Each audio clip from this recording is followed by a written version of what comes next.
This podcast is brought to you by Kiwi Design, the leader in MetaQuest and VR accessories. And now you can deck out your device while supporting the podcast. The MetaQuest 2 is a great headset, but do you ever feel things could be a bit more comfortable? Well, we have the solution for you. With lens protectors, controller grips, face covers, head straps, link cables, headset stands, and more, including my two personal favorites, the top version controller grips with added weight and an extended handle, and the Kiwi upgraded Elite strap. Let's be real, we've all whacked our controller. Don't be the guy messaging Oculus support for your own mistake or waiting weeks for an out-of-stock controller. Visit the link in our show notes to prepare yourself today. After visiting the link in our show notes, make sure to use the promo code Ruff Talk VR at checkout, all one word, to take full advantage of your savings. And make sure to click the link in our show notes so the podcast gets credit and you help support us. Remember, whatever you need, Kiwi has you covered.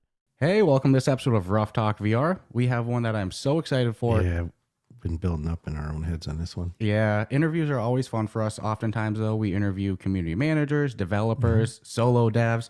Today, though, we have fellow VR podcasters, the team behind the Between Realities VR podcast. We have Skeeva and Alex. Now, I never like to butcher anybody's introduction, so do you guys mind introducing yourselves a little bit for our listeners in case, you know, they've probably heard somehow have never heard of them? But, you know, just in case. Yeah.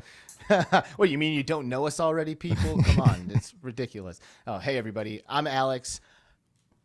And I'm Skeeva. And that's Skeeva. And we are Between Realities. We host a podcast called the Between Realities VR podcast, as you guys did very brilliantly and concisely mention at the beginning of the show. We're VR fanatics. We love to do this. We love to sit and talk with fellow VR enthusiasts. And we're also very much involved in the VR industry. We both are VR industry professionals, and we are so happy to have been invited on your guys' show. So thank you. Awesome. Pleasure to have you guys. How about you, Skeeva? Yeah, so I mean, you know, all of what Alex said. Plus, you know, my name's Skeeva, and I am one half of Between Realities. And we do our weekly show. We try to highlight the best guests that we can think of that have been making an impact in virtual reality. I myself, or actually the two of us, are also Upload VR correspondents, which means we cover events for them. We do some video production. We do some you know, cool stuff with Upload. I have a VR kind of like a marketing almost company called Impact Reality. And I'm also currently working for Vertigo Games, creators of Arizona Sunshine and After the Fall. And is that it? Well, now I feel like I need to have been more detailed. You should be. So you said that you work full-time in VR as well. So what do you do for your VR work, Alex? I do. I am in the haptics industry, or the haptic space in the VR world. I am strategic partnership manager for Contact CI, who make a high-end multi-force ergonomic haptic glove that is used in training and simulation in the enterprise space. Ooh, that's a field Haptic is, yeah. That one intrigues the hell out of me. I think anybody, when they first discover VR, it's one of the first things I hear everybody's brain go to is the simulation of the professional training aspect of it, which I don't even think we've begun to scratch the surface. So that sounds like a company of yours is helping to burst through those barriers. So that's awesome. So I have a whole bunch of questions just off of that, but right off the top, it's very clear, you know, you listen to you guys on your podcast, even, you know, off air and some banter. You guys have a really good chemistry together. It's very clear that you guys didn't meet on Craigslist last week and decide to start a podcast together. So how did you two come together and start the Between Realities team? You know, you guys go back from kids, or what's the story there? We kind of met on Craigslist and decided to start a VR podcast together. That's closer to the truth than us being childhood friends, which, for the record, that's not the first time that we've heard something like that. And I think that's really awesome. I don't know. What do you think, Skeeva? Yeah, for sure, man. We get along so well. Like, as soon as we met, we were like insta homies. So how did it happen? I think maybe, well, okay, let me start. I'll start, and I'll say that, you know, I'm like anybody else out there. You know, I put the headset on and my life changed. Is pretty, I mean, to put it simply, you know, VR is amazing. And when I realized what was happening with VR and like the state that it was in, and started getting into like the PlayStation VR. I was just screaming it from the rooftops. Like at the time I was working in a restaurant, and I was just like, literally every single one of my coworkers must have hated talking to me, because that's all I would talk about. And I would be like inviting random people like from the kitchen over to my house to come and put the headset on when I found out that they had not tried VR before. And it became pretty clear to me that I was like the only person around who felt this way. You know, like it was actually blowing my mind that everybody else wasn't also having their lives changed the second that they put the headset on, you know? So it got the gears turning, you know, and I was like, maybe, you know, maybe I can be a part of something like this. And I was playing a lot of Firewall 0 Hour at the time on PlayStation VR, absolutely amazing game. And I cannot wait for Firewall Ultra, by the way. And at the time, this guy, PSVR Frank, who had a YouTube channel, got hired by First Contact Entertainment, the developers of that game, to become their community manager. And when I saw that, something clicked in my head. I was like, wait a second. You can have a YouTube channel and then get hired by a company. It made sense. And I was like, I can do that. I can have a channel. I can get in front of a camera. I can talk into a microphone. I can do all this stuff. So that's when I decided that I was going to get involved and start a YouTube channel. So I did. I started making gameplay stuff, and you know, eventually started doing like reviews and things like that. But something's missing. You know, you like want to connect with people and find some homies to do this kind of stuff with. So I started digging around, and I found a subreddit called VR in AZ. And guess who made that subreddit? I'm going to guess your other Arizona AZ buddy over there, Skeeva.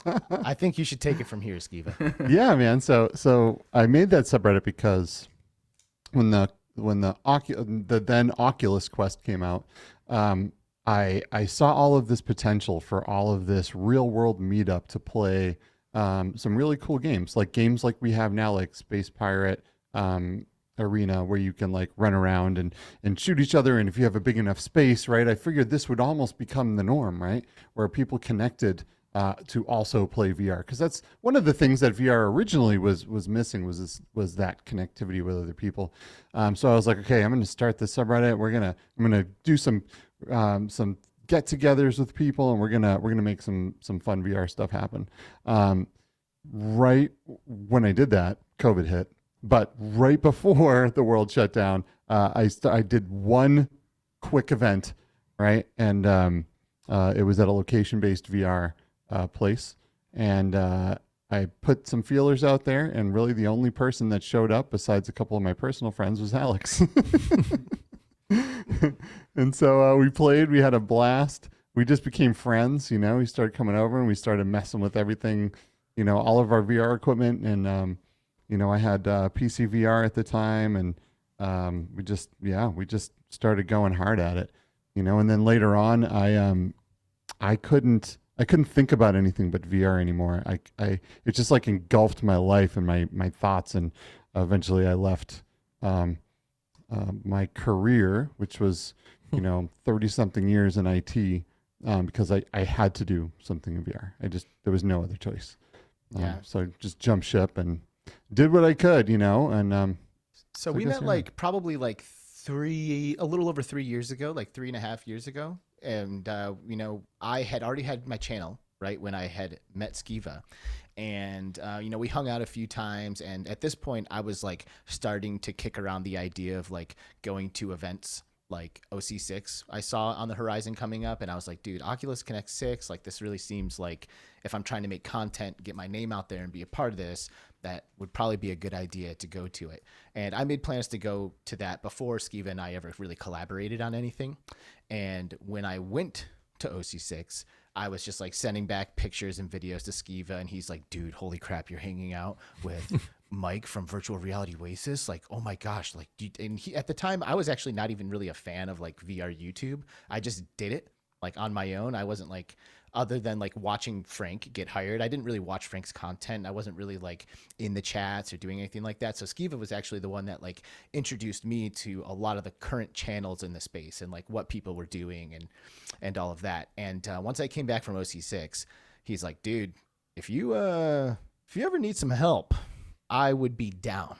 And at the time I was still a little, at this point I'd like kind of built my channel up a little bit and I'm almost feeling a little protective of it, and I'm like, oh, I don't know, like, what's this guy want? Like, it's like, is he going to like start asking me for money or something, or is he just like trying to ride my coattails in this thing? But I very quickly found out that Skeeva is just like got a heart of gold and just cares about VR more than anything. So he followed me to a couple of events after OC6. We went to VRX in San Francisco, which is kind of like an enterprise focused event. And one other one. What was the other one? CES. Oh, crap. Mm-hmm. Yeah, we went to CES together. And it was at VRX. But right before we went to VRX, that once I realized that Skeeva was going to become like a big part of what I was doing on my channel, Alex VR, I wanted to have something that the two of us could have mutual ownership over, because like, it's just kind of the Alex show the whole time. And for the record, Skeeva was amazing when it came to that stuff. Like he was my pack mule at CES and VRX. He's like carrying all this equipment and stuff. I'm just like skipping through the halls like a kid in a candy store with a microphone in my hand, which sounds like an exaggeration, but it's really not. And I was like, you know what? Like, it would be really cool if like we had something that like was ours, like that way, like we're both contributing to this. We both feel like we have some ownership over it. And, we're like getting mutual benefits from the situation. And that's where the idea of the podcast started. So we, put our heads together, came up with the name, and realized that we wanted to have weekly guests on our show. So that way we could continue to connect with all these awesome people that we were meeting at the events that we were attending. That's awesome. It's a wicked good story. I can't guarantee that Reddit meetups and meeting strangers online will always so good and always lead to such positive outcomes. Usually those are the lead-ins for other kind of podcasts. Yes, a different. Well, we do those too. We do those too. Yes. But that's awesome. So that. I love the snowball effect of you guys meet, you click, and one thing leads to another. And again, just like everyone else in VR, it's like the passion that has to exist. I don't think you can make somebody do anything in VR, whether it's from developer or podcast or reporting on it, unless you have a real passion. Yeah. It like literally, like you were saying, like it's all you're thinking about is VR. And it's like, I know anybody that I talk to is, they probably just don't even want to hear it anymore. It's like, that's all you want to talk about. There has to be passion. There's a million other ways to make money if that's what you're trying to do. Oh my God. This isn't the place to like go get rich, at least not right now. Right. But if it engulfs your life and that's all you can think about, because you realize and you see something that a lot of the general public don't see yet, but eventually a good subset of those people will. Like you just gotta go out there and show people. You can't show people on a flat screen. You gotta get out there and you gotta like push, man, and push for people to try it and put a headset on, make sure they're having the right kind of experiences, good experiences, and then they'll get it too. You gotta grow this thing ourselves. We can't just cross our fingers. And there is this duality about it, because like, let's say, we decided that we wanted to make content for like the most popular thing in the world, right? Like right now we know that VR is not the most popular thing in the world, but that means that there's more opportunity, like there's less creators, there's less industry professionals, there's less people who are out there to choose from for all this stuff. So I saw opportunity there, but at the same time, it's not exactly the most popular thing. So you kind of only have so far that you can go until the industry grows more and more. But that being said, let's say we wanted to be like Fortnite streamers or whatever the most popular game is at the time on flat screens. Yes, there's a huge audience for that, but there's also much more competition in terms of people's eyeballs and attention. Like now there's like 500,000 Fortnite streamers versus 500 VR streamers, so there's obviously benefits for being in a niche industry and drawbacks as well.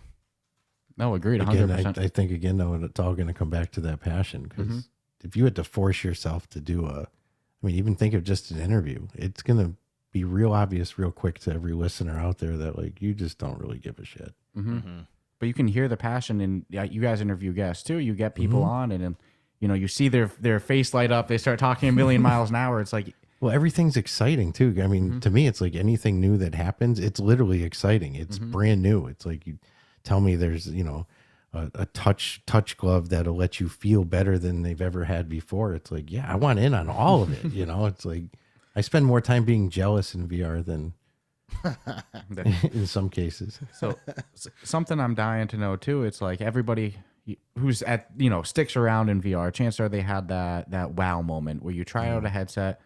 Geez, we both got the Oculus Quest 2, like you said at the time, Oculus Quest 2, now MetaQuest, but we got it, and 6 months later we were starting a podcast. You fall in love, it snowballs. At what point did each of you hop in? The Oculus Quest 2 was our first headset. What was the headset that you were using that wowed you and kind of opened your eyes? And also, what was that first experience that you played as well? We hear Space Pirate Trainer quite a bit too. After you, Skeeva. All right. So when I was a little kid in the 90s, I had this really cool uncle, and he took me to this cool future event that was in Boston at the World Trade Center in Boston, right? A big, huge expo center, all the buildings down there. And one of the things that was there that I was so excited for was this new thing called the Virtuality. And they were demoing, it was this big VR headset, this CRT headset, and you stood in this ring and you held a wired controller, and the headset was held up by this big thing, right? And you went in there, and it was actually a multiplayer experience. My sister got on the one next to me, and we played a game called Dactyl Nightmare, where we were running around on these platforms in space with a gun, and we were shooting each other, and there was a pterodactyl flying around that would come pick you up and drop you. But from that point forward, I was like obsessed. Like, I couldn't wait as a kid for this thing to become something that we had in our homes, right? Till I could have a headset and like live in VR, right? Then the movie called The Lawnmower Man came out, furthered my obsession, and then one day, all of the Palmer Luckey, right, duct taped together the first VR headset in a trailer in his parents' driveway. And as I'm watching all of this unfold, I'm getting excited, but I'm like, man, when this stuff all starts happening, like I can't afford a PC to run this thing, right? And then, but PlayStation was like, hey, PlayStation VR, it's coming, right? So I saved up for that. I was like, okay, I can afford that. I have a PS4. Let's do this. Let's see if we're where we should be at, right? So I went out day one, got a PSVR, and it melted my brain, and I just like from there, I saved up every dollar I could.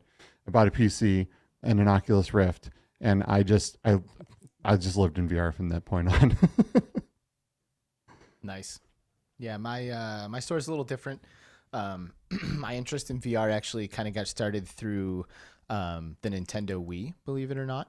I don't know if you guys had the Nintendo Wii. I think everybody did. It was like so popular. But I don't know if you ever soft modded your Nintendo Wii, which is something that was very easily done. You could pop an SD card in the front of that thing, run an exploit on some game that had a vulnerability, and before you know it, you could just install any kind of programs you want on that thing. You could mod games on it. It was completely awesome.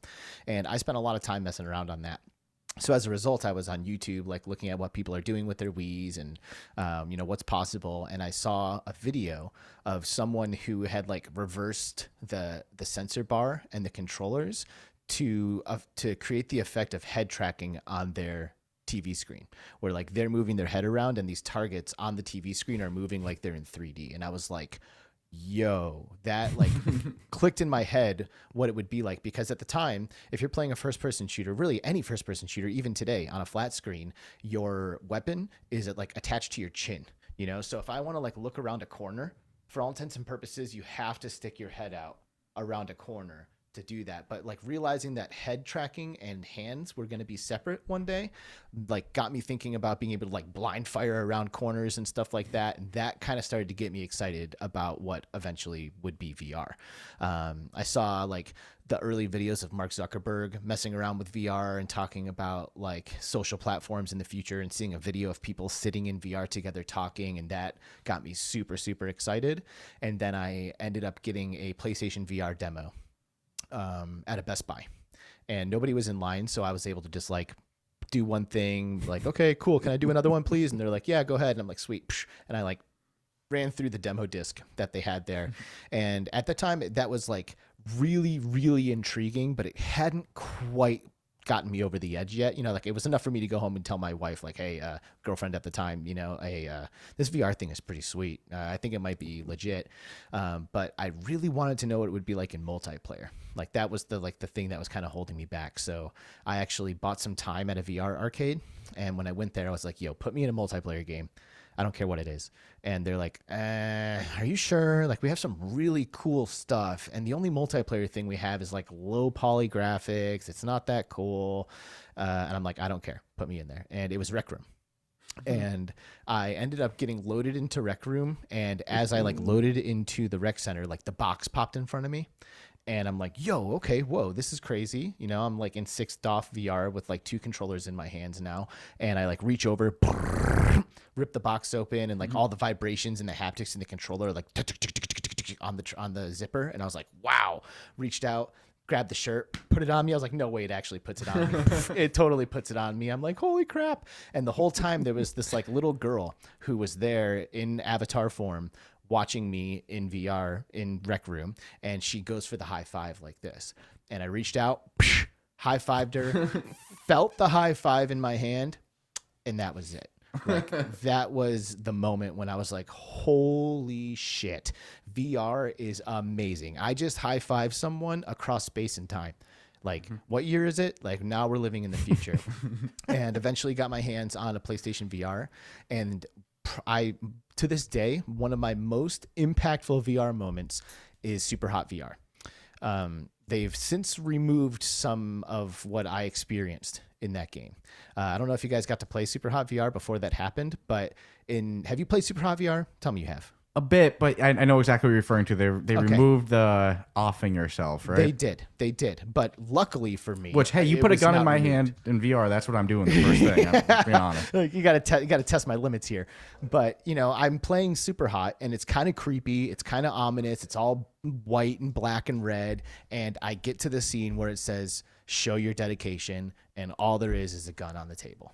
And like you're looking around, and you're like trying to figure out what to do, and then it dawned on me, and I was like, no way, that's what they want me to do. Oh my gosh. And I go for it. Spoilers ahead, by the way. I go for it. I grab the weapon. I pull the trigger. And in that moment, the headset in the game Super Hot flies off your head. And you can see it like bouncing around in this now full color, high def room with like sticky notes on the walls everywhere. And I was like, what? Like did not see that coming. Completely blew me away. And I'll never forget that moment. That was definitely one of the pivotal VR experiences that I had in the early days. That's awesome. And much like you, Skeeva, I was, again, I said I hopped into the Quest or the VR world with the Quest 2, but it's not like that was the first I ever heard of VR. I just couldn't afford the full gaming rig. I had a PS4, but I was I don't know why I never pulled the trigger on PlayStation VR. Looking back, I probably should have, but I kept a very close watchful eye. I think, at least once a month I was putting on Thrill the Fight videos. And, towards the end, it became Bladed Sorcery. I was already sold. And then, I went to my sister's house. I tried on her Quest 2. I tried Beat Saber, which isn't at all my favorite game. Nothing against rhythm games. It's just not the most, it's not my number one genre. But even that simple experience, 2 songs, I went home, ordered it, had it the next, 2 days later from Amazon. So nice. That's freaking awesome. So how does this lead from, you two meet, you start your podcast, and now you're upload VR correspondence? That's not something that just snap of a finger and suddenly that happens. That's kind of what we were talking a little before, just marketing and stuff. There's a lot to build yourself up. How did it hit that point? Who's going to respond to this? I can start. Go ahead. So yeah, we started doing our show, and we really wanted to focus on the best part about VR, which isn't even the headset, arguably. It's the community behind it, right? And it's the people that are making VR happen. It's the people that are taking what we love and making it a real thing, right? So we wanted to like really get in there and bring all of these people on our show and find out what they're thinking and what their first experiences were and how they got into this, right? So we just started doing that every week. We had a new guest on, and we started highlighting some of the people, even though maybe, especially at first it was just us watching. We didn't care. This is the show we wanted, so this is the show we did.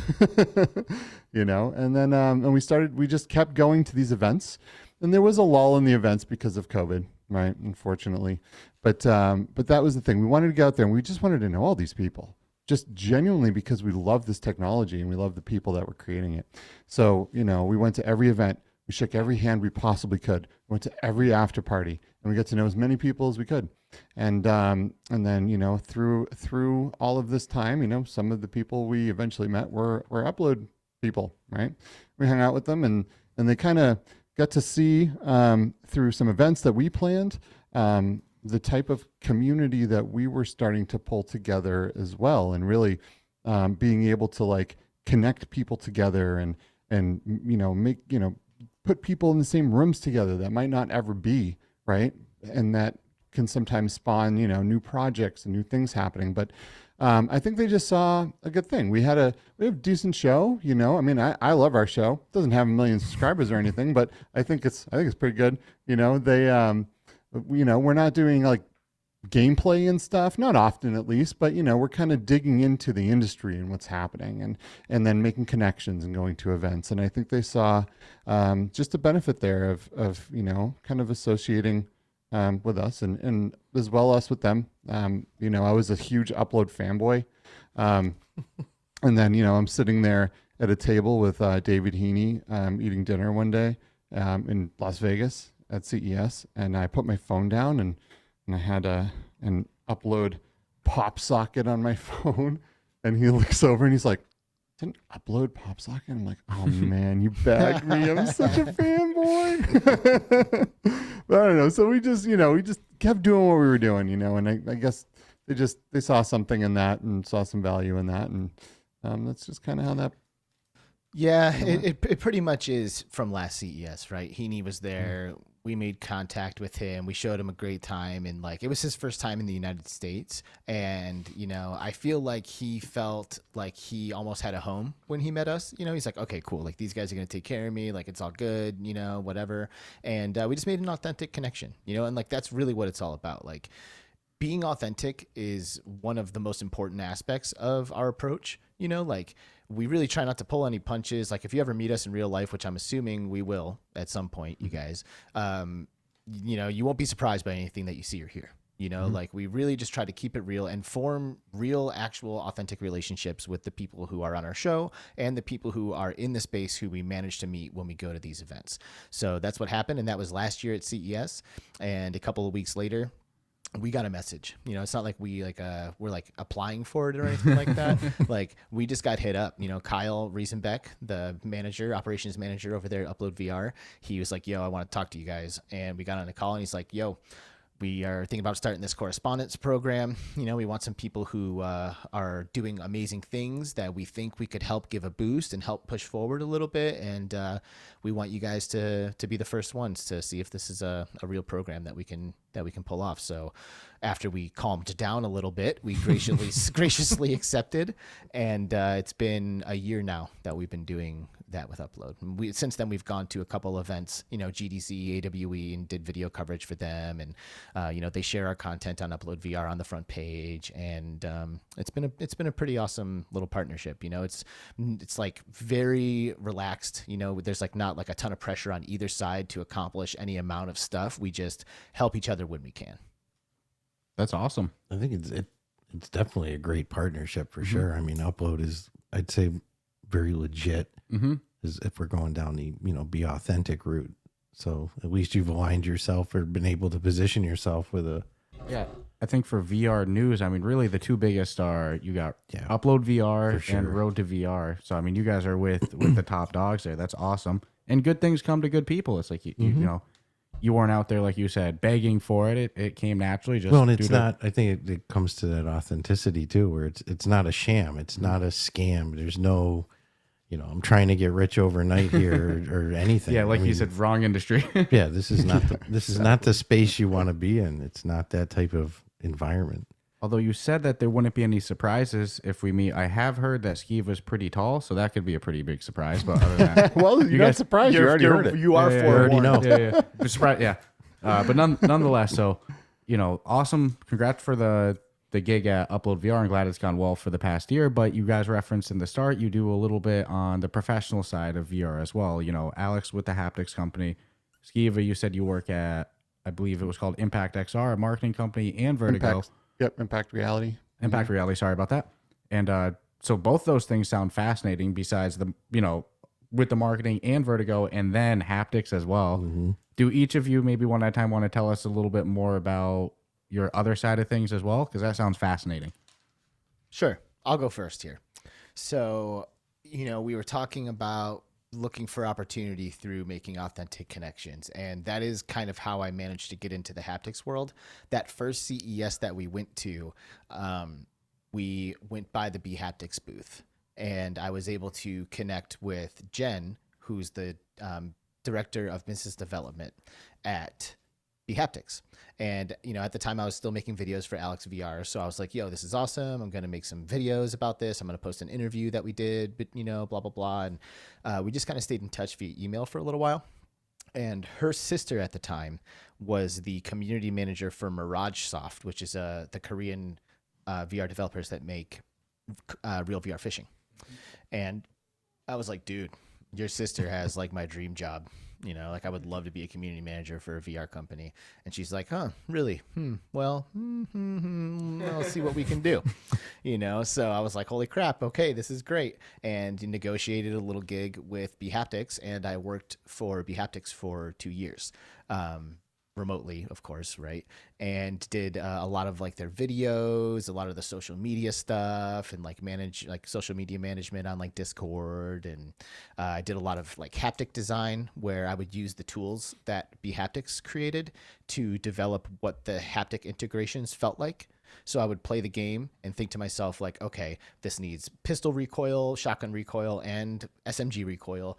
We need a health haptic for when you hit yourself with a stim pack, and when that boss slams his foot on level 2, we definitely need that too. So I would like use the tools and like design the haptic interactions and feedback, which there's definitely a little bit of an art to, because not everyone wants the same thing from their haptic device, their B Haptics device specifically.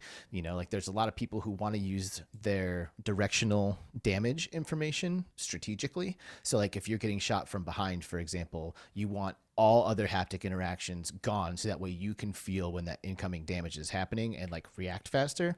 But there's a slight problem with that, and that is that what if you're so good you're not getting shot? I'm not trying to get shot, so therefore my haptic interactions are actually kind of few and far between. I played throughout entirety of Half-Life Alex without getting a face hugger on my face. You know what I mean? So like that would completely negate the need to have a face haptics, So that's when like things like weapon recoil, healing, like jumping and movement mechanics, having haptic interactions, like all that stuff really kind of comes into play. So I did that with and for B Haptics for a couple of years, and got to the point where I was like, okay, this is good, but it's like barely making me the money that I need to make right now. And I like really need to start thinking about what the next step is going to be. And, got the introduction to Craig, who is the CEO of Contact CI, the company that I now work for, through our mutual friend, Ashley Huffman, who is the self-proclaimed and generally understood queen of haptics. So shout out Ashley Huffman. She's the best. And she introduced me to Craig, and we hit it off, and it was great. I was like a shoo-in, it was like such an awesome onboarding experience. And since then I have been working partnerships with Contact CI. The glove itself is really, really awesome. It is, like I said earlier, it's multi-force ergonomic haptic glove. So multi-force, meaning that it's more than just vibration. There's another force that happens, which is the force feedback, restriction of movement through the exotendons that run along the backside of the glove. So like if you're like flipping a switch or something, it can like give you that like bump motion, or it can like restrict the movement of your hand and do a couple other cool little effects with it. But it really is the blending of the vibration and the force feedback together that creates like a higher fidelity haptic experience. And then there's the ergonomic aspect of the glove, which in my opinion is what really separates it from the other haptic gloves that are on the market. Like this is a force feedback glove that has a slim fitting form factor. So there's not like an exoskeleton on it. There's not like a backpack air compressor like the haptics. You know, like the idea is that you want to be able to use your hands as naturally and intuitively as possible. So that's really been the goal with the ergonomic aspect of the haptic glove. And our biggest partner is the U.S. Air Force. They use the glove to train their pilots in the cockpit for like order of operations procedures or maintenance procedures or takeoff procedures or whatever. And you can like get that one-to-one experience of using a hand tracking training simulation to like reach out, flip all the switches, do it all in order. You know, like the program teaches you the order of things to do it. And then by the time you actually sit in a real cockpit, you definitely kind of already know what's happening and you're able to retain that information, and it's done at a scalable level, right? Like you can send 100 headsets out and 100 pairs of gloves, but like to build a cockpit to occupy is a way more cost prohibitive. So it's been a slam dunk with the Air Force, and that is Contact CI, and that's what's keeping me busy now. You know, I ran the booth at CES, made sure we had all the people that we needed and scheduled it all out, and, you know, hit up the right people to come and visit us. And, you know, I'm just staying busy with doing the partnerships for them, you know, finding interesting partners for us to maybe integrate into their trainings or help build out their trainings and things like that. And, you know, talking to companies and having a good time with it. That's freaking cool stuff, I gotta say. Yeah. Yeah, dude, don't give me one of those gloves because I'll sit there flicking switches for 2 hours like a monkey, just entertained by the smallest things. But that sounds like awesome cutting edge stuff. I always love how the U.S. military always seems like that they're on the cutting edge of AR, VR, haptics training. I know the HoloLens partnership didn't go well with the military in the end, but they're out there, they're trying it. They're always doing these things, even with, you know, companies like that, just a haptics glove specific for Air Force training, pilot training. That's awesome. And that's the Department of Defense can afford it. Yeah, yeah. The thing. Yes. It's like they have the budget. The U.S. taxpayers can afford it. Really. Amen. Amen. But if you think about it, like, because I personally, like, first of all, I've in my life, I've been a little bit of like a conspiracy theorist in the past, you know, like I've been a little bit of I don't really trust the government so much kind of guy, you know, like I'm not exactly in a hurry to support war and stuff, you know what I mean? Especially walking around at ITSEC, which is like the International Training and Simulation Conference, where it's like primarily Department of Defense stuff. It actually was kind of intense, man. Walking around at that expo where like we did some demos of our gloves, there's also people that had like, you know, like fake wounded bodies laying around and they're all like covered in fake blood and like missing limbs and stuff. And you're like, holy shit, like this is actually pretty intense, you know, this is no joke.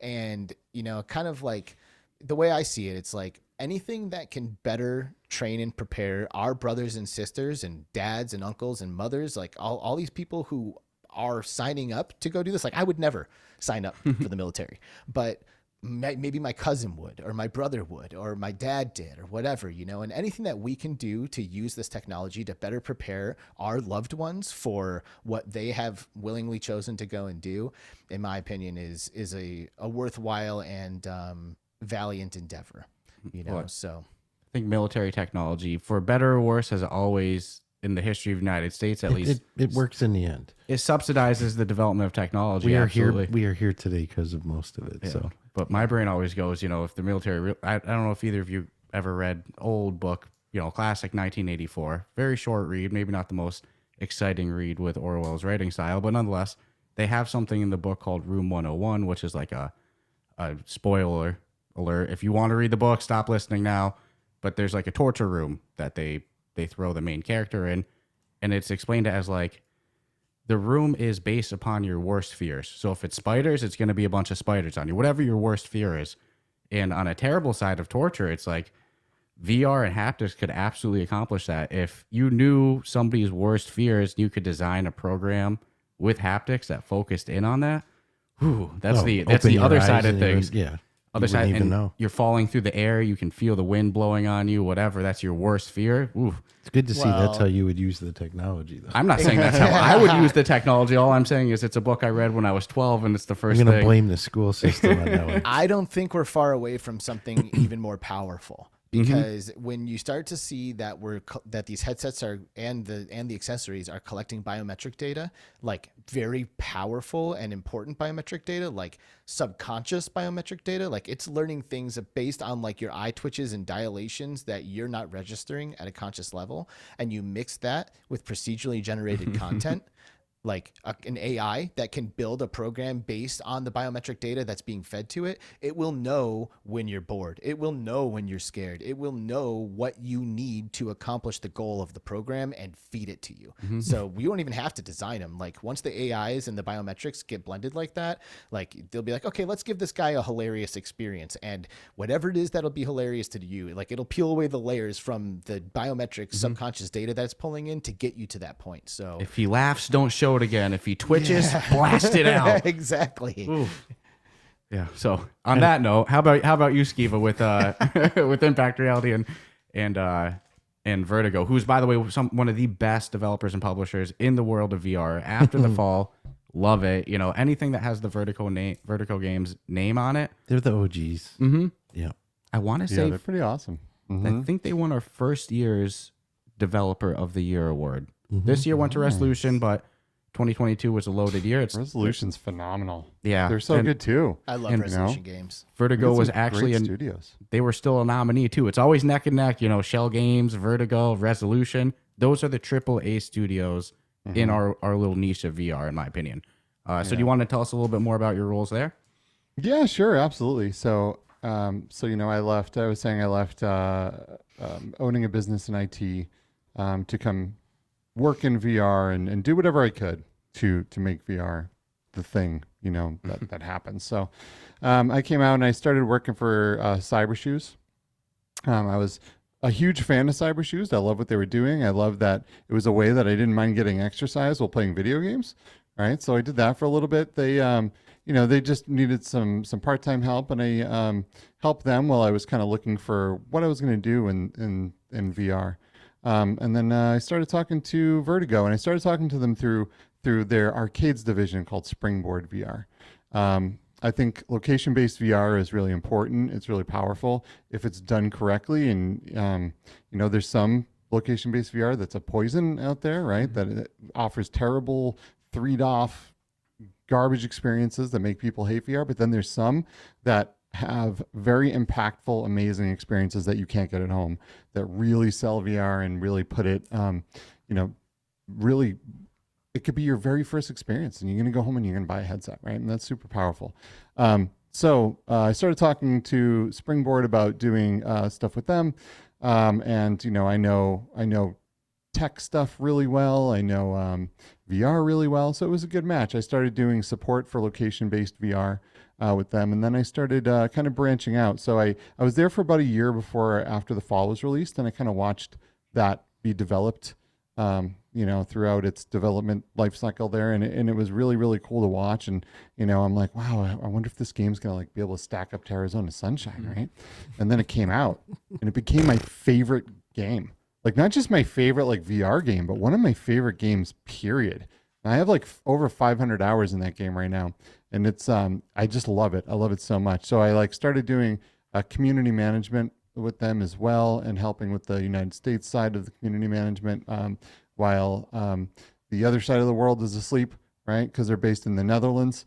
You know, they had people doing, you know, European support and all that stuff. And then I would, during the day, do the American support.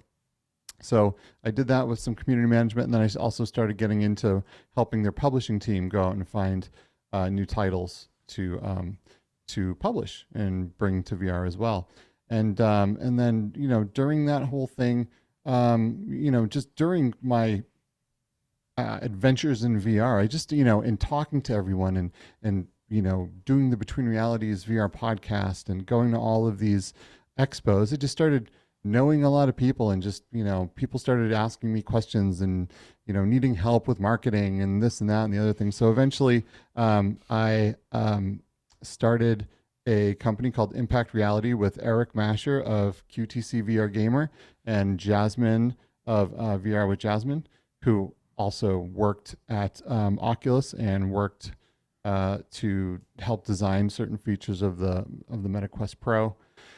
And Eric has, QTC VR Gamer, which he's grown this just amazing community of Quest owners, 200,000 people on Facebook, and just really, he knows what he's doing. He's great. He has a big network, kind of like I do, and we decided, it would be a good thing to kind of join powers and help the industry grow as much as we can, help the studios that may not know how to market their games, right? Because just because you can do 3D modeling and you're a pro at Unity or Unreal, and you know how game mechanics work, that doesn't mean you know how to let people know you have a game and how good it is, right? So we help with that.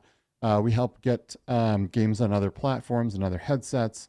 We help with even 3D world building inside of some of the most popular metaverse social VR platforms, right? So we do all kinds of interesting things to help in VR. I'm slowly starting to transition more away from Vertigo and more into Impact Reality. And so I feel like this is really, the best way to make the biggest impact, hence the name, on VR as a whole and grow the whole of VR as opposed to just one studio, which I love Vertigo.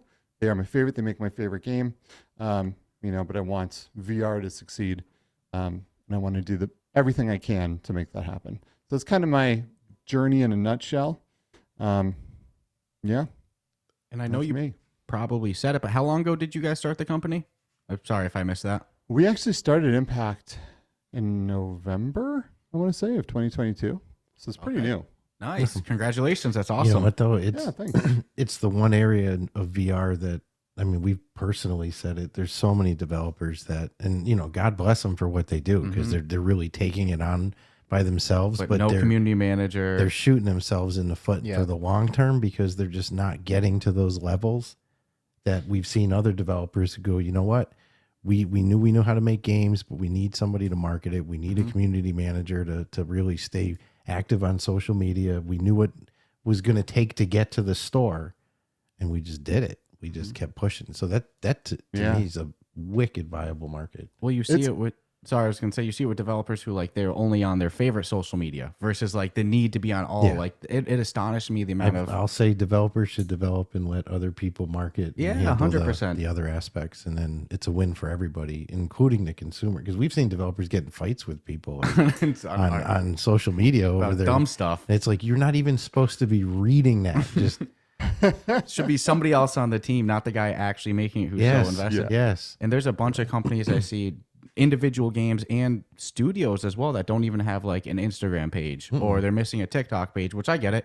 TikTok isn't hardly my favorite social media. But there. It's there. Instagram Reels are big. You have to be posting on them. Twitter, LinkedIn, everything. You got to be on it. Preaching to the choir. But that's hard for a developer that's also programming, also trying to network. But there's because you know why? There's no rule book. There's no how-to. It's such a virgin market to me. It's people can get to the level of I can make a game, but what do I do after I'm done making that game? And then you realize maybe it's good, and maybe you weren't planning on putting all this time into it. Well, and like we said earlier, there's not exactly a ton of money in this right now. So these are people who develop for years without making a cent.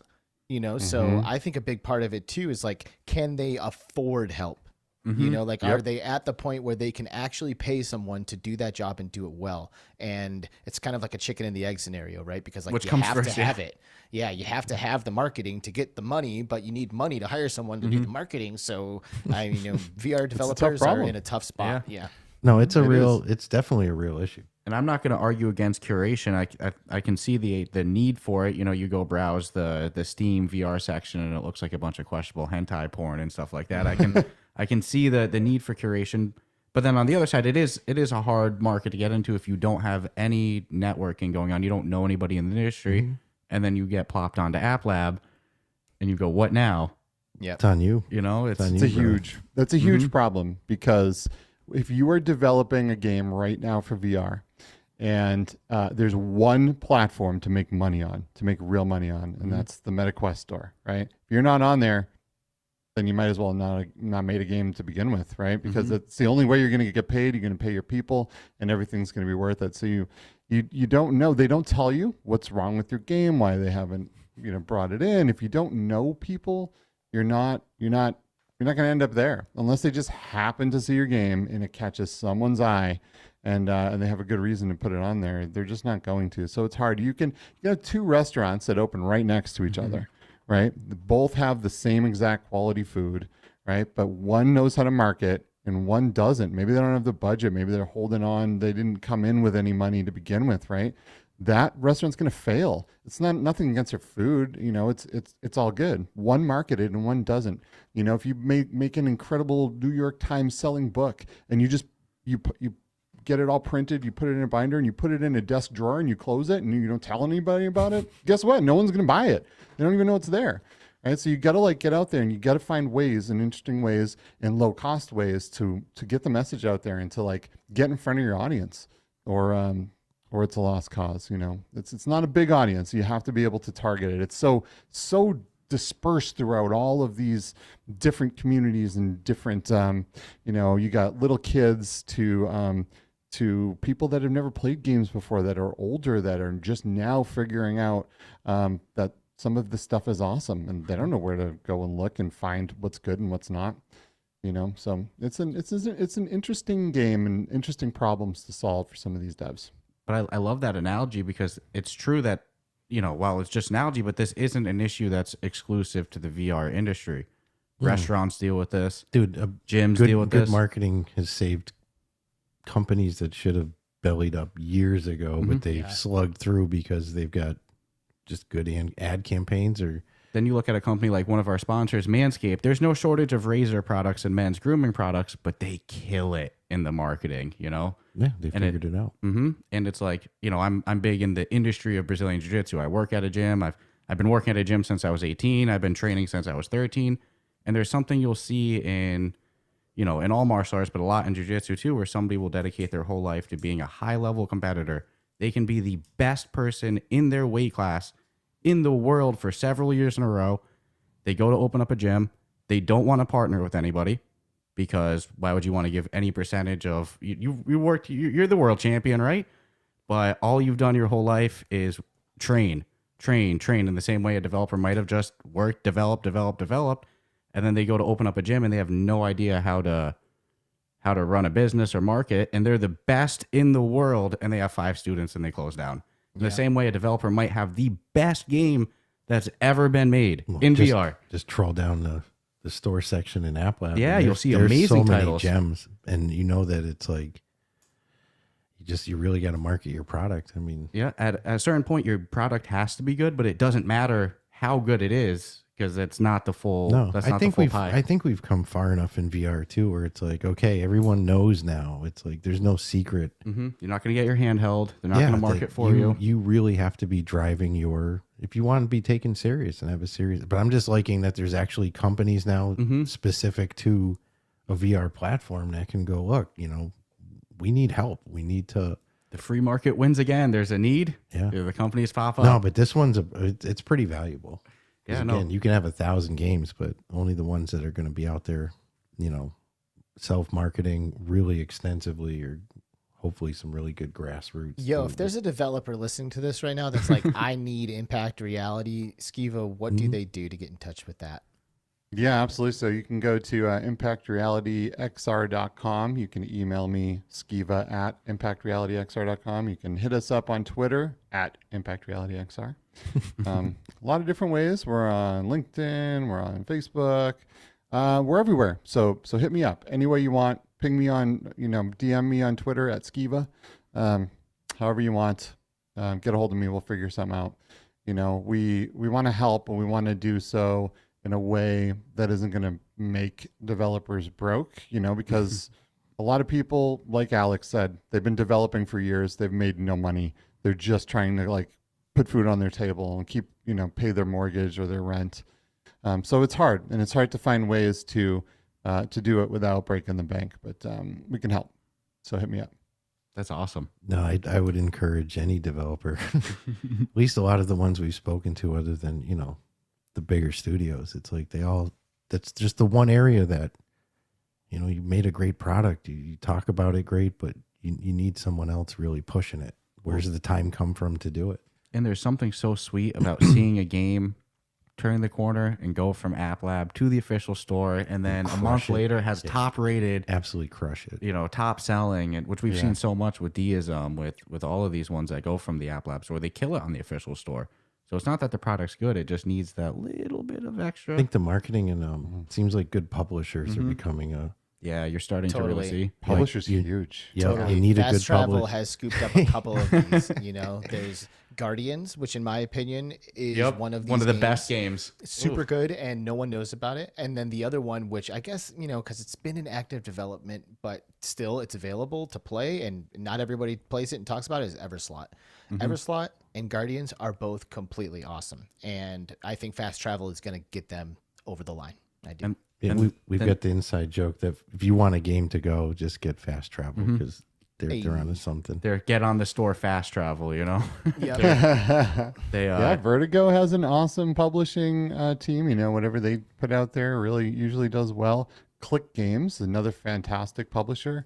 They have some great titles under their belt. And Dreams. There's so many places that are getting into publishing because they know too. They know that there are games out there dying, right? That they can market and they can put their efforts into. It's going to make them money too. So, I mean, there is no shortage of good games. The shortage is you know, like, how do you find out about these games? You know, not everyone's us. Not everyone's obsessed with digging through all of this and finding, you know, what's good and what's not. And we know a lot of the gems on App Lab and even on SideQuest that no one will ever know about, you know, and it's too bad. No, but hopefully there's a day that we see some of those gems like Bocce Time and like Swordsman VR and Atlas Mystery and Dragon Fist VR, which I freaking the love. list will just go on and on. It makes me sad sometimes when you know, if there's, I mean, we'll be honest, there's stubborn people in all walks of life. So there are certain developers that might get, you know, or too attached to their own product, and it just sucks because they really gave something that was good, and it's not gonna. You just know it's not going past that. It's not going to pay the bills. Oh no!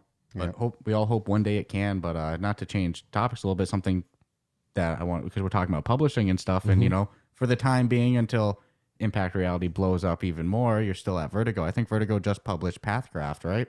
A new game that just came out. We're dying to try that one. We were just talking about it yesterday. We will be. Is that the hand tracking one with like the shadows? I think that's Silhouette. I think that's Silhouette. I think that one's Beyond Frames. Okay. Pathcraft. It looked like a little bit of a platformer. I haven't tried it yet, but it looks very fun. It's that one. It's almost like Lemming style, where there's like a character that's like constantly moving, and you're like altering its path by like removing blocks and adding blocks and stuff like that. That's how it looked to me. Yep. Yeah. So, I love those type of casual VR games, but that one was one that I love everything in VR. Even my worst experience in VR, I'll take it because remember, you know.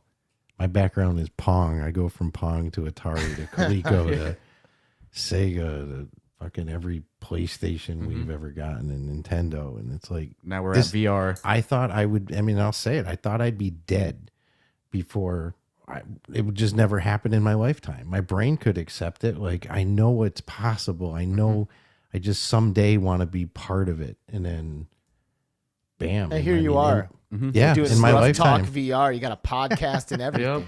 That I didn't see happening. Standalone VR too. No Didn't wires. think it would ever happen in my life.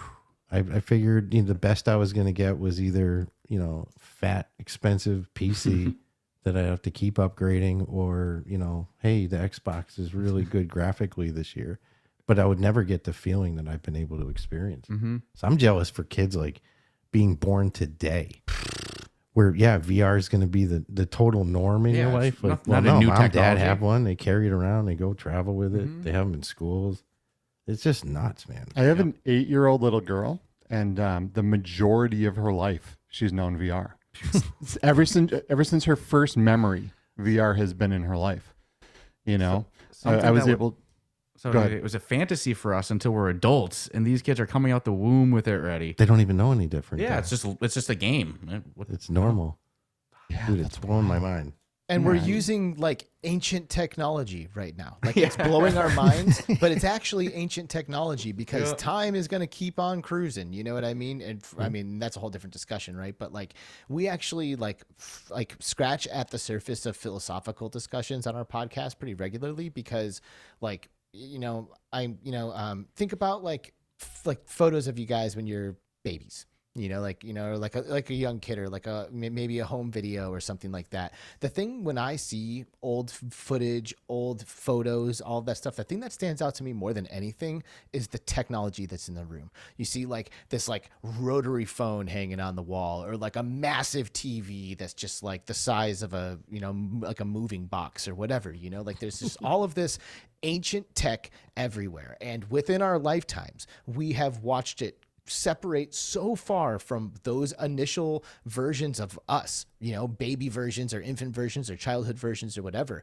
And that's what today's stuff will look like to today's kids in some years. Like when they see the Quest 2 on your heads when you're like doing this or whatever, they're gonna be like, oh my God, look at Dad. He has this huge box on his head. And that is implying that something else is going to come along that will make this look absolutely ridiculous. And I think it's going to get to the point where these VR experiences, however they eventually manifest, are going to be indistinguishable or maybe even preferred to regular reality experiences. And that is going to send us back to the drawing board, man, because we are going to need to come up with new definitions for words that we feel like we have had a grasp on for a long time. And like new definitions as to like what it means to experience something or what it means to be intimate or what it means to be afraid or like all of these things. It's like, well, you can't really be afraid if you're not in actual danger, blah, blah, like it's just a haunted house, shut up. But like, what if it's like some kind of brain computer interfacing experience that like is like the Matrix or whatever, and like you are for all intents and purposes there doing the thing, that's gonna rock our world as far as like what it means to even have a human experience. So I think we're on the cusp of something that is truly transformational. Like not just like, hey, this is going to be a dope game in another 15 years. It's going to look even cooler. Like, no, it's going to rock what it means to be alive. And that is an interesting conversation and B, something that I am just very excited to be here to watch unfold. I'm hoping I live long enough for more of it. I'm happy with the Q2, But no, I saw a documentary when I was a teenager and it was like, oh, the 100-year plan and virtual reality and your rooms can change into anything you want. And it didn't involve a headset. It was more of like, to me, like Star Trek-y holodeck type thing. More like AR almost. But yeah, like your house is basically stripped down. It doesn't need fancy shit because boom, in a click, you can have all this fancy shit and you can interact with it and you can sit in it. And it'll feel real and it'll look real and it'll prevent you from getting cancer outside because you'll be in your house. But your house can be legitimately anything you want. And when I put that headset on the first time and was in like the dome area or whatever it is in the Oculus, home stream. I say it every time. I spend like 20 minutes just standing there in disbelief that like this is all coming together. This is believable. You could convince me. Yeah, it's not going to take much further in the technology from like the user to where that line of, you say humanity, I'll say reality at that point. Like if you can't separate the difference, then not to go down that rabbit hole of simulation, but how can you argue against Total it? Recall? Yeah, of course. Total Recall. Have you seen it there, Scruffs? No, I won't lie, because then you'll ask me about a specific scene, and I will not be able to back it up. It was a classic. Fair enough. It is insanely good. You have to see that movie because that to me is like almost a demonstration of what these kinds of things could eventually be like. The premise of the movie, for those who haven't seen it, and I'm not going to spoil anything because I am literally the most anti-spoiler dude you'll ever meet.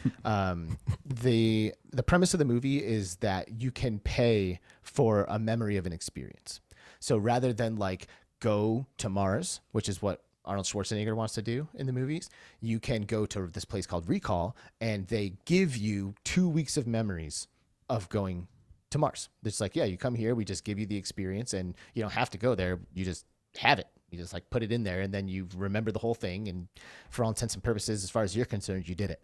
And it starts to pull up all kinds of interesting questions kind of revolving around this conversation that we have. And I highly recommend anybody who is listening right now who has not seen the original Total Recall movie, go watch that because it is just great. And cool little side note, it was like the last Hollywood movie to like really tackle special effects without CGI.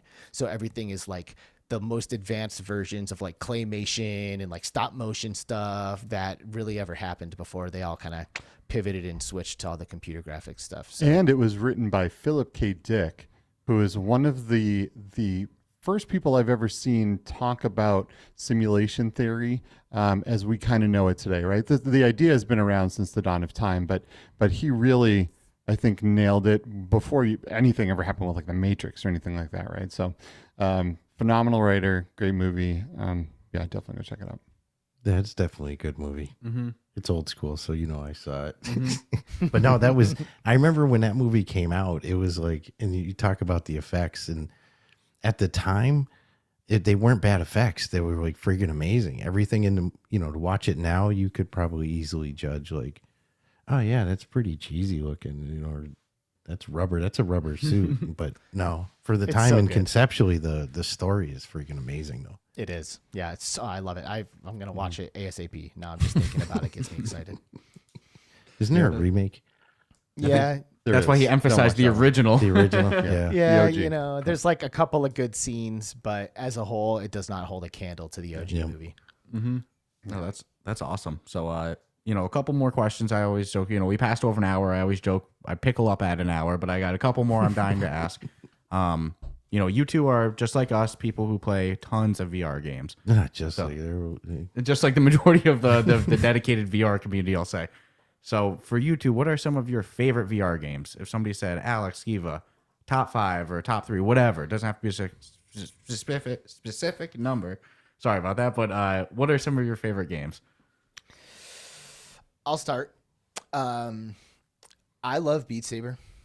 I'm not afraid to like be that guy. That's him too. He loves it. Yeah, dude, Yeah, I'm down I with think Beat Saber is absolutely amazing, and it really boils down to the expression for me. Like it's like martial arts, like as a martial artist, you understand that like, yeah, you're doing movement, but there's expression in the movement. Like it feels just good to do. Like you're in it, you're vibing, you're flowing, you're like hitting that flow state, and that's what that game does for me. It allows me to have this expression in VR that I really have a hard time finding anywhere else. I feel like an absolute badass when I play Beat Saber. It's like being a musician and a martial artist at the same time. And music is something that I think everyone can connect with on a certain level. And Beat Saber just nails it with the audio, visual, and haptics coming together in a perfect combination. It's a simple approach, but it hits the nail on the head for me. So that's not to say I play Beat Saber every day, because I definitely don't. But when I'm thinking about my favorite VR games, that is absolutely one of the first that comes to my mind. Demio is huge for me. I love Demio. I love the mechanics of Demio. I love the social aspect of Demio, being able to do it with my friends and overcome an obstacle together.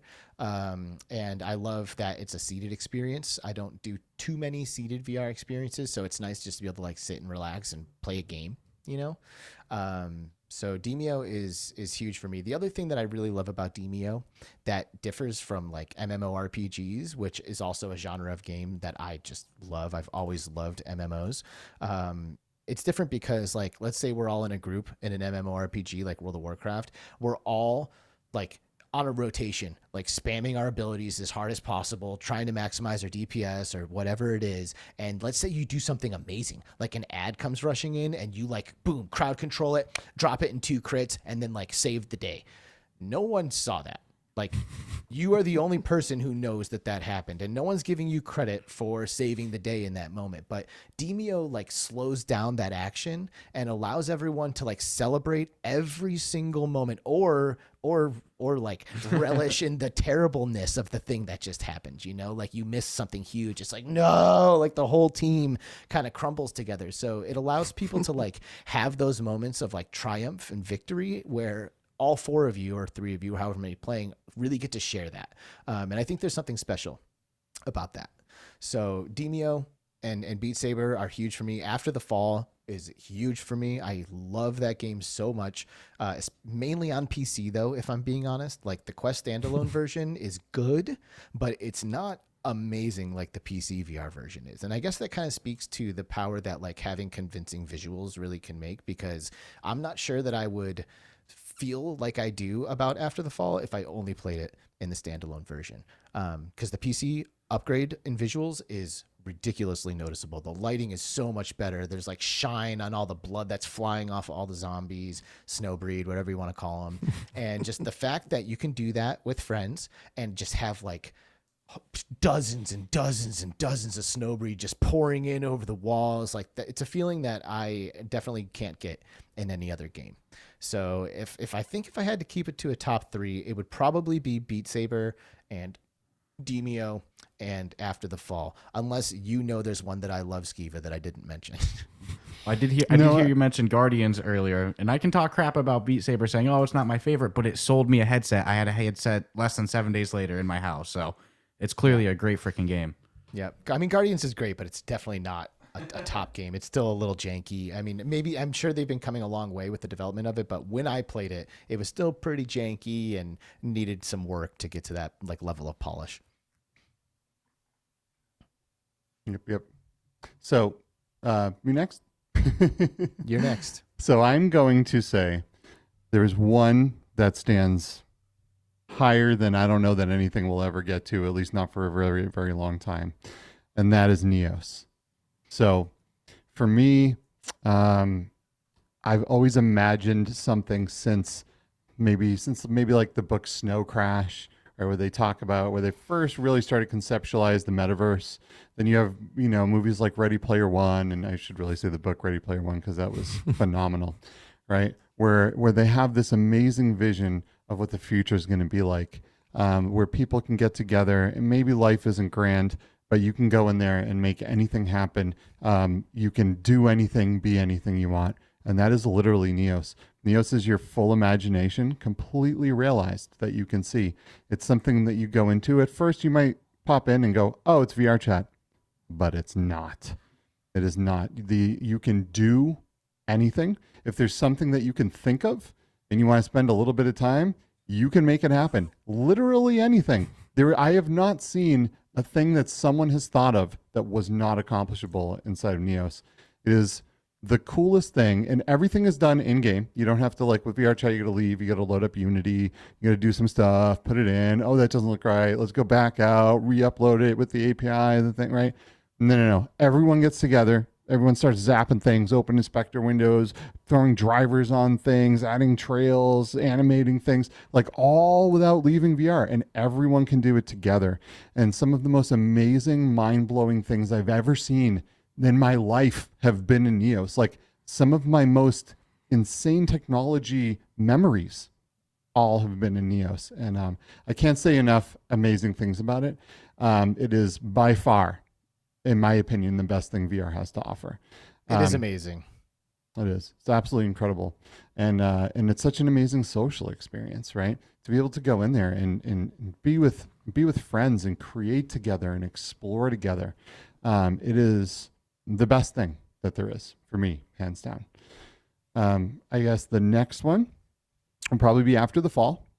I love After the Fall. It's not just because I work at Vertigo Games. I truly, legitimately, it's probably the reason I'm still there, if I'm going to be honest with you. It's hard to leave a company that makes your favorite game, right? Like, or one of your favorite games. It's phenomenal. It's great to hang out in there with friends, to be able to blast through, hundreds of zombies in a single session, and have like just piles of bodies that go up to your waist. I mean, it's just nuts, right? It's so much fun. Every time you go through it, like the hordes come from different directions, different places. Maybe there's one that spawned there last time. It's not there anymore, right? Like it's all randomized and different. And each time that you play through it, it's a little bit different. And as you nail all of these different upgrades for your weapons, the game starts to feel significantly different, right? So as you're like attaching these things to your weapons, first of all, in my opinion, After the Fall has the best feeling weapons of any VR game. I don't think there is any other game that I can think of that remotely nails the feeling of the power of these weapons like After the Fall does. And that's really after you start to upgrade them and you start to like stabilize the recoil, and you start to, bring the damage up on these weapons, and you're just like shredding through 30 zombies in a row, and parts are flying everywhere, and it's just so good. And you're doing it with friends, right? You're experiencing all this with friends. Everyone's shocked, amazed, surprised, all at the same time. Everyone's freaking out and running for their lives. It's just so good. It's such a great experience. Can't say enough good things about it. And then I think that my third will be Half-Life Alex. I've always been a huge Half-Life fan. I've played every Half-Life game the day it was released, including the first one. And Half-Life Alex made me emotional. It was just so good. The level of detail was incredible. Getting to actually walk through City 17 and come face to face with some of these characters I've known most of my gaming life was just so surreal and just amazing. I just love that game. Dude, I miss it. I want to play it again. Yeah, and the things that have come from it have been incredible too. Like, for example, gunman contracts. One of the coolest experiences in VR, period. And it's like a workshop thing of a different game, yet it's completely different. You wouldn't even really know you're in Half-Life. Through most of it, the character models are different, the guns are different, everything is changed and completely revamped, and it's just absolutely incredible. So many good things that have come from that game and that engine, and it's just so good, so good. I often wish that, those little things in Men in Black where they put it in front of your eyes and they click the button and you forget what just happened. I want to do that with Half-Life Alex. I just want to erase my memory of it, play it again for the first time, over and over again, because it was just so magical to me. I will be on my deathbed, I will remember the time I played Half-Life Alex the first time.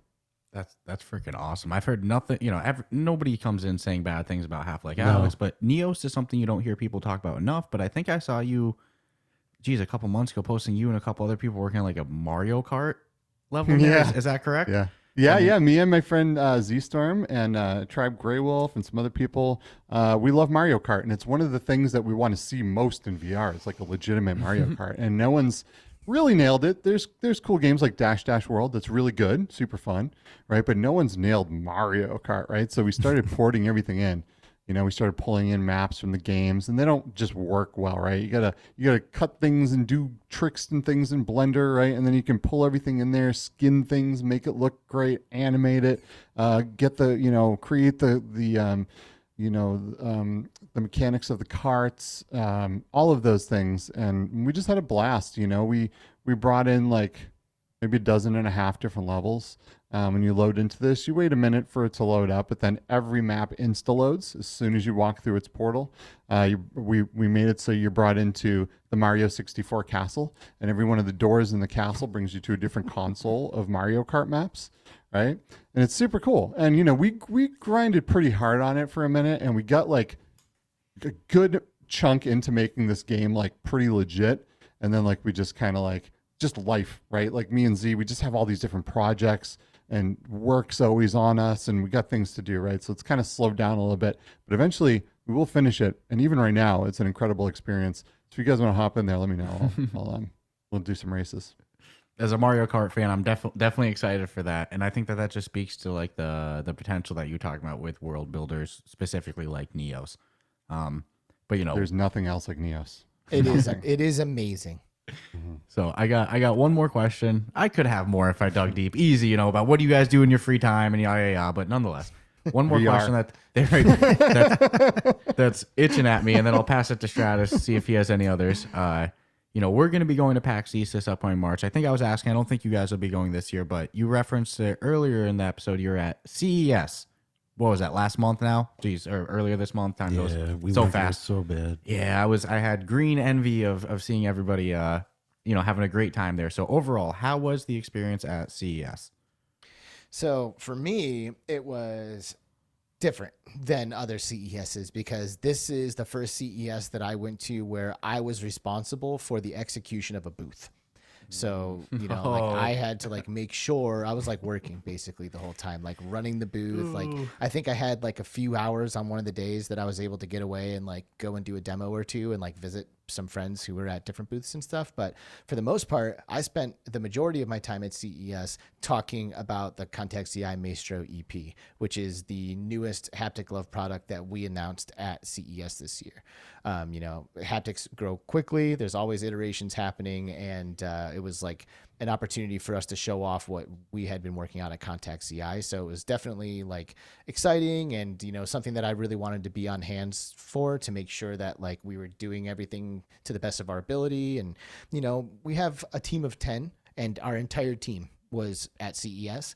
But not everyone does what I do. Not everyone is used to being public facing, used to pitching what products are capable of doing, used to interfacing with everyone, used to getting people in and out of demos and all of that stuff. So I was able to like be on hand and make sure that like everything was flowing smoothly. And, I got to give it to my team. Everybody at Contact CI really came together and pulled through. There's like some people who don't typically go out and do that kind of stuff, maybe more introverted or whatever, who just honestly stepped up to the plate and nailed it. So I spent a lot of time at the booth.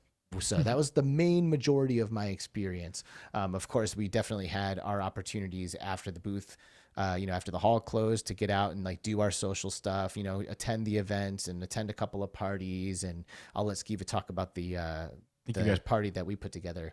I think you partied with Palmer Lucky, right? Yeah. Come on, That's man. the one. So I got to say that as far as events for me, I think AWE is the top, right? It's just killer because everything is VR, AR, XR. Every booth, every person's relevant. Everything is what we want. CES is super awesome.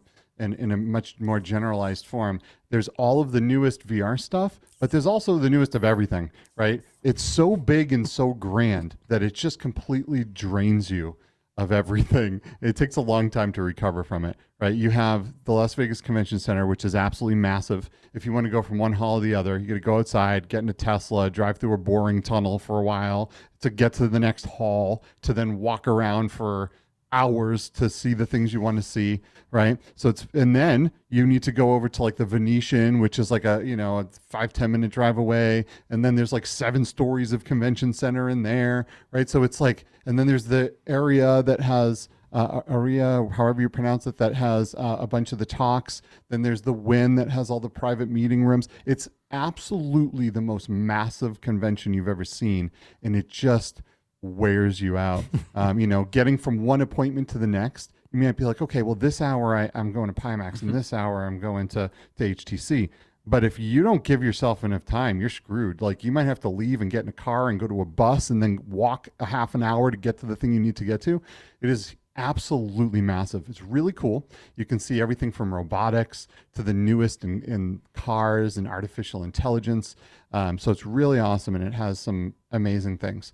For me, almost anything that I could do at CES, I could probably call the company and be like, hey, I want to try this, hook me up, and they'd probably send it over or whatever, right? So it's not about really doing the thing at the convention. For me, it's about the people, right? And meeting everyone that's responsible for these things and then getting everyone together. So we threw every year at CES, for the past couple of years now, we throw a VR industry after party, because everything's so spread out and far apart, but the people that are there are amazing, and the companies that are there are all of the companies that are pioneering this industry forward. So we got everyone together for an after party, and I handpicked a couple hundred of the top VR people in the industry, and we all got together and had a great party, and everyone connected. And people were there like Palmer Luckey, as you mentioned, the creator of modern day VR. Alvin Grayling, who's the president of HTC Vive. We had the writer and director of The Lawnmower Man, Brett Leonard. We had representation from every single VR headset company, all of them at this party. Every hardware company that was there, from BHaptics to OO to Contact CI to every VR company pretty much, and all of the major studios that were there as well. And we all got to hang out and have an absolutely magical and amazing night. And that to me was definitely the highlight of CES, because for me, it's about the people, right? And it's about connecting people together and making awesome things in the industry happen. So It's phenomenal, and I can't wait to do it again next year. Oh, we were, We were a little jealous when we Yeah. saw the party photos. yeah. Well, and overall, just I saw everybody posting. It looked like a blast. We missed PAX East last year. Then we missed, we've missed every convention. Really, PAX East this year is going to be our first convention going as Ruff Talk VR. do you Fully guys swagged live? out. Sorry, what's that? Where do you guys live? Massachusetts. So PAX East is right in state for us. It's an easy one to say the least. Yeah, Vegas was a little. But yeah, Not that we didn't it's look. a little We, further. Well, it's not only that; it's just so busy with the real life work, and I just got a house the other month, and then it was like, oh shit, CES is in 3 weeks, and that's way too short notice to start putting that all together. But no, it looked like a great time. Hopefully, I know I'm crossing my fingers. I'm not expecting anything, but if things change and you guys can make it out to PAX East, we'd love to see a good VR scene there. We're gonna do some interviews and stuff, but exactly what you said, it's mostly the networking we're looking forward to. Seeing the other creators, seeing the developers seeing people we've talked to. for years, yeah. Yeah. And now actually being able to go face to face is huge. So I totally get what you mean. You You guys will get addicted to it. Like That's it the way it really goes. is like it's like Skeeva uses the expression like you found your tribe. Like that's literally what's happening. Like being able to connect with other people who get you, who understand what you're doing and why you're doing it, and you can just like riff with them all day about the stuff that you both love. It's over. You go to one, that's it. Like we'll see you at CES. If you guys go to PAX East, I guarantee we'll see you at CES. That's awesome. That's awesome. But That's not a bad problem. I don't mind being No. addicted to conventions. no, No. that's I'll It's tell so you what, fun. though, find those after parties. Find VR specific after parties. That's where the magic is. It's not the actual show floor. PAX. We went to PAX West. It's okay compared to like AWE and CES, right? But like going and hanging out with people and talking to like having intimate conversations with the people who make the things that you love. Having drinks with them. Yes. Yeah. I mean, it's truly amazing. Yeah, You know? it is. That's awesome. That's awesome. Like I said, if I dig in, I'm going to pull out 100 more questions. But, just to wrap things up, Stratus, did you have any other questions that you wanted to ask for Alex or No, Skeeva? there's certain times we talk with people, and I'm like, We could go forever. it doesn't matter what I want to ask or not ask. If you want to go to midnight, then it would probably happen. Dude, we have this problem all the time. Oh Like, my Yeah. god! it's really gotten. I mean, we break this rule all the time, but like, I really try to keep our Between Realities shows at 90 minutes because, like, it's so easy to just sit there and just like chat forever. Like, I guarantee we could do 3, 4, 5 hour episodes, and we Easy. have done stuff like that in the past. But there are listeners and your listeners and anybody who's spending the time listening to these kinds of things. They want to hear it. They want to have their finger on the pulse. They want to watch the whole show. They want to be a part of this thing. You know what I mean? And to ask someone to like watch like Titanic in the middle of their day, it's like spend like 2.5, 3 hours like just sitting there like in the middle of your day, like when you could be doing other things, or like the wife is like yelling at you and you're just like, oh, I got like, I don't know, they're supposed to be right. I'm just like, well, I want to see the rest of this. Like it's just a big ask, so like 90 minutes even in our opinion is a big ask, but there's no way we could keep it under that. Like it's just there's so much to get into, and it's so fun and it's so exciting that that's kind of been our sweet spot. But even this week, like we hit 90 minutes way too quickly and we're like, all right, can we just keep going? Yeah. All right, let's go. And we did like a, almost a 2 hour show. Yeah, we have this exact same mentality for 60 minutes. It's like I try to Oh, no, wrap it we'll in an have hour. timers. We'll have nudge each other now and then. But it's like, let's be honest. If you don't want to end it, don't end it. 58 minutes in, the conversation's always the best. We're just getting warmed up, So, no, but True that.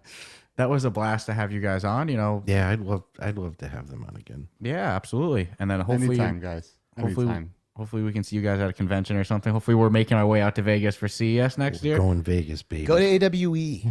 Yeah, That's Yeah. the one. that's the one. California, right? Yep. Santa Because Clara. like the thing is like at Vegas, like Skeeva was saying, it's so insanely massive that like you have to be pretty intentional to like spend your time wisely. But like, if like you go out to a restaurant and you see a bunch of people with CES badges hanging around their necks, you have almost no reason to go up and approach those people. They could be from automotive, or they could be from, the TVs or whatever, but when you go to something like AWE and you like see someone with that badge around their neck, you have a reason to connect with that person. Like, you are in the same world, so like the opportunities for networking and connecting with people are just like astronomically higher. And the way, and you're like, every moment that you're there, you're doing something that is what you're there to do. Versus CES, like Steve is saying, you're spending so much time just like traveling around, getting from place to place, and making sure that you're organizing things properly, that, it could be a little overwhelming and certainly super duper tiring. Like, I took an entire week to recover from CES when I got back. Same. So that's why everyone was saying they didn't get much sleep in Vegas. I misinterpreted. Same thing with the tunnel, people driving through the tunnels. I'm like, it's cool, taking a little road trip, Must have. I didn't know it was literally set To up go that to- you to have a- to go to so many different places to. It's just It's massive. massive. Like, So like big. square miles massive, yeah. like huge. Small town New England big, like it's the size of a whole town. Oh yeah. Sure. No, legit. It is legit the size of a town. That's freaking awesome. Oof. So good stuff from you both. One more thing, actually. Screw it. When is AWE? It's what, end of May, right? May 30th to June 2nd. Yeah. See, that actually works good, because I remembered this last year. I wasn't able to make it out last year. It was the first year I hadn't gone in years, besides COVID that one year. But every year the Brazilian Jiu-Jitsu World Championships is in Long Beach, California, that same week. It's always the last weekend of May into the first couple days of June. So maybe I can coordinate competing. Birds, baby. Yeah, depending on when the dates fall, maybe I can compete in Long Beach and then head over to AWE. That'll be good. That'd be That's sweet. a great idea. Heck yeah. Come hang out. Great. I'll be very inflated after cutting weight and now having the gloves off and being able to go eat whatever. It'll be dangerous for me, but good, but very good in California, So awesome. Thank you two both for joining, and hopefully this isn't the last time we have you on. Definitely not. No, yeah. Let us know when you guys want to do this again. We'd be happy to. Thank you so much, Strat, Dscruff, for having Between Realities on Ruff Talk VR. It has been a true pleasure. Awesome. Thank you guys. Thank you guys. And we were trying to get you guys on, and I know there was scheduling issues because we're a live show and it doesn't always work out. But as soon as we can make that happen, we'd love to have you on Between Realities as well. Yeah, absolutely. As soon as it sounds silly, as soon as I'm not in an office, I think at the same time you guys record, I think I have a class going on at the gym. Like, what time do you guys record again? I believe it's Fridays around. Fridays, 2:00 Pacific Standard Time. That would And be it's 5 live. Eastern. Yeah. Yep, that's the exact time. 5 Yep. p.m. is our kids class at the gym. Yeah. But Well, it sounds like you need to get your priorities straight. I man. was going to say, I think that this just proves that the need to go full time in VR content creation is there. We have opportunities we need to take advantage of, right? Well, we'll make it happen sooner or later. Even if it comes down to us pre-recording an episode and premiering it, that's always an option too. We can take that offline. Yeah, worst case, I can always take some time off too, jokes aside as well. There it The is. gym can survive without me for a day. Yeah. And they will. Yes, absolutely. Awesome. So thank you both for joining. For the listeners, man, if you enjoyed this episode, subscribe, rate us 5 stars. But more importantly, if you haven't yet, go check out the Between Realities podcast as well. How could you not have heard of them? But they're a lot of fun. We had a blast. And again, hopefully we'll have them back on soon. Until next time, gentlemen. Thanks again.